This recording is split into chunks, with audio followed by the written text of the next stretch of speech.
នៅកំពង់សោមយើងឡើងជាន់លើផ្សារ U Mall មានកន្លែងគេលក់ hot pot នេះ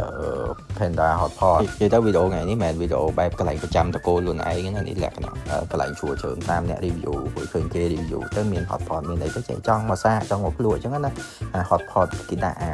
ចានវិលនេះជាទូទៅយើងទៅដល់យើង select ទឹកស៊ុបយើងទៅហើយយើងទឹកស៊ុបមកយើងដាក់បន្លែដាក់អី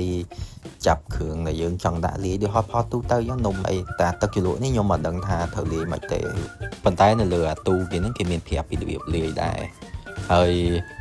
សាច់យើងអាចហៅថែមខ្លួនឯងក៏បានគិតលុយក្រៅឬក៏យើងចង់ចាប់អាលើវិលហ្នឹងក៏បានតែដោយសារម៉ោងខ្ញុំទៅហ្នឹងមនុស្សច្រើនពេកអញ្ចឹងគេយកអស់ទៅចាប់អត់ទាន់ទៅយើងសម្រេចចិត្តហៅថែមក្រៅទៅហើយបង់លុយក្រៅថែមអញ្ចឹងណា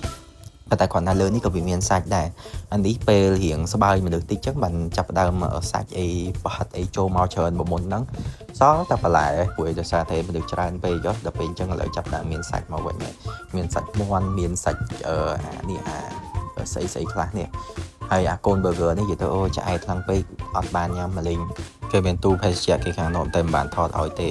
និយាយទៅមិញដើរទៅញ៉ាំអីហើយក៏យកក្រែមនេះមកមួយគេមានក្រែមមានអីឲ្យញ៉ាំដែរក៏ញ៉ាំពប់ញ៉ាំហើយអូតឹងពោះមែនតើឥឡូវមានអីតើផ្សារដើរទៅឃើញបានសក់ 2-3 គីឡូហើយទៅផ្ទះវិញជាមួយរៀងដល់ slim bye bye